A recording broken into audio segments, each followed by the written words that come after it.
আমার ভোটার লিস্টে নাম বাদ যাওয়া মানে আমি তো ভারতের নাগরিক না, সেইভাবে সরকার তো সেইটাই মনে করছে।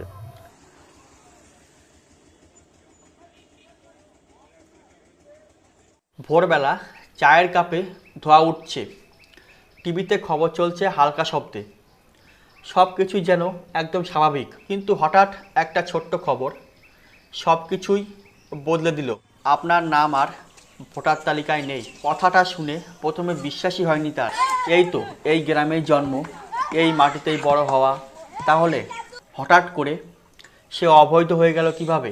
শুনছি যে আমার বাবার সাথে আমার 50 বছরের বয়সের ডিফারেন্স দেখাচ্ছে, কিন্তু আমরা তো 11 জন ভাই বোন, আমি 10 নম্বর।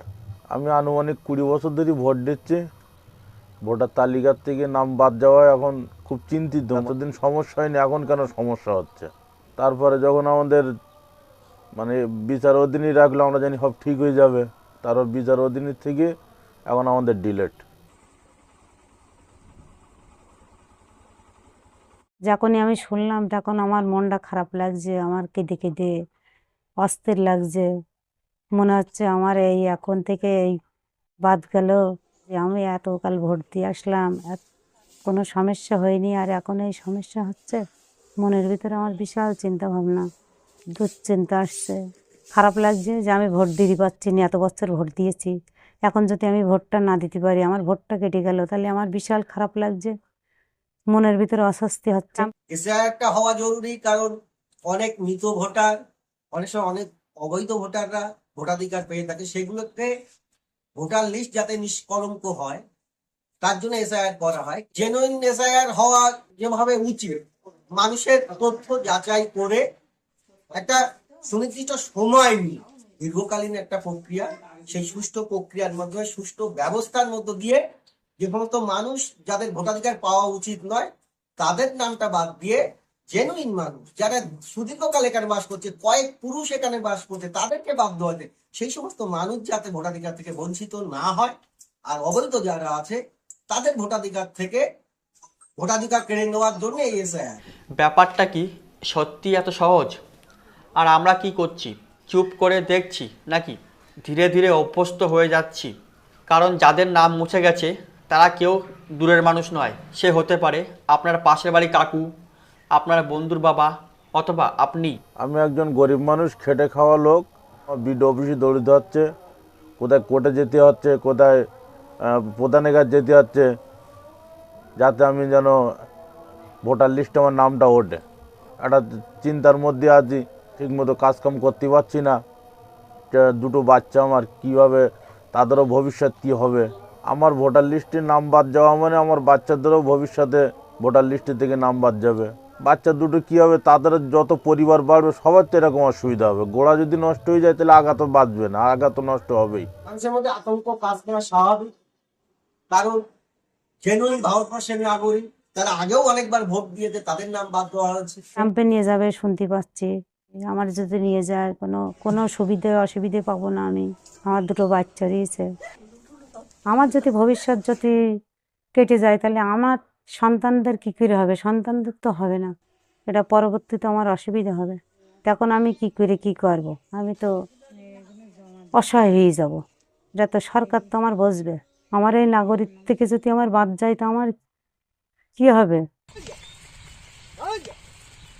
উত্তর 24 পরগনায় প্রায় 6 লক্ষের মতো মানুষ, যারা অধিকাংশই এই ভারতবর্ষের নাগরিক, কয়েক প্রজন্ম ধরে বাস করছে, তাদের নাম বাদ দেওয়া হয়েছে। মতুয়া সম্প্রদায়ের প্রচুর মানুষকে বাদ দেওয়া হয়েছে।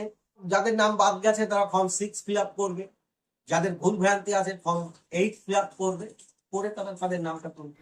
অনলাইনে এনভিএসপি পোর্টালে অথবা স্থানীয় বিএলও কিংবা ইআরও অফিসে সাথে লাগে পরিচয়পত্র, ঠিকানার প্রমাণ, জন্ম তারিখের কাগজ। কিন্তু বলুন তো, একজন সাধারণ মানুষের জন্য এই ব্যাপারটা কতটা সহজ? দিনের রোজগার ছেড়ে ঘন্টার পর ঘন্টা লাইনে দাঁড়িয়ে নিজের অস্তিত্ব প্রমাণ করা। আমি ফর্ম ফিল আপ করে বিডিও অফিসে জমা দিয়ে এসেছি, তার কোনো এখনও পাইনি যে কি হবে না হবে। ওখান থেকে বলি যে আবার ডাক হবে, ভোটের আগে হবে কি পরে হবে সেটা কিছু বলেনি।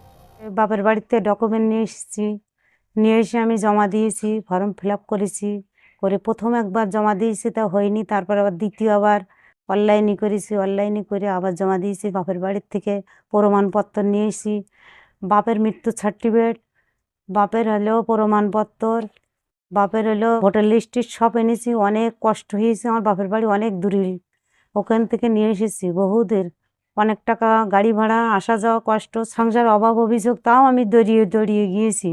বিশাল কষ্ট করেছি খুব, বিডিও অফিসে কাগজপত্র জমা দিয়েছি, অনেক অনলাইন করেছি, তাও আমার বেরোয়নি।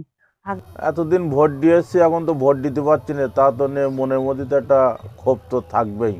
ভোটার লিস্ট থেকে যে নাম বাদ যায়, অনেকে বলছে যে অনেক কিছু সমস্যা দেখা যাবে, যেমন রেশন পাবো না, কৃষক বন্ধু পাই সেটা পাবো না। আমাদের এই বুথটা 90 জনের মতো লোকের বাদ গিয়েছে। অনেক সময় দেখা যায় যে একটা ভোটের জন্য একটা এমএলএ হার জিত হয়ে যায়, হয়তো জেতা ভোট সেটা হারিয়ে যাচ্ছে। আগামী দিনে যেন এরকম ধরনের কোনো অসুবিধা যেন না হয়, পাবলিক যেন ভোগান্তি না পায়, তার জন্য আমি কামনা করি। আমি তো চাচ্ছি যে ভোটের আগে আমার এই নামটা ভোটার লিস্টে উঠুক, বা আমরা যে যতজন বাদ গেছি সবাইকে তুলে দিয়ে যেন এবার যেন ভোটটা যেন দিতে পারে। আগে যেরকম ভোট দিতে পেরেছি ওরকম আমি যেন আবার ভোট দিতে পারি। এই গল্পটা শুধু একটি তালিকার নয়, এটা মানুষের গল্প। আর এই গল্পের শেষটা এখনও লেখা হয়নি। তাই আজ একটা প্রশ্ন রেখে যায়, আগামীকাল যদি আপনার নামটা হারিয়ে যায়, তখন আপনি কি একা লড়বেন, নাকি আমরা সবাই একসাথে দাঁড়াবো?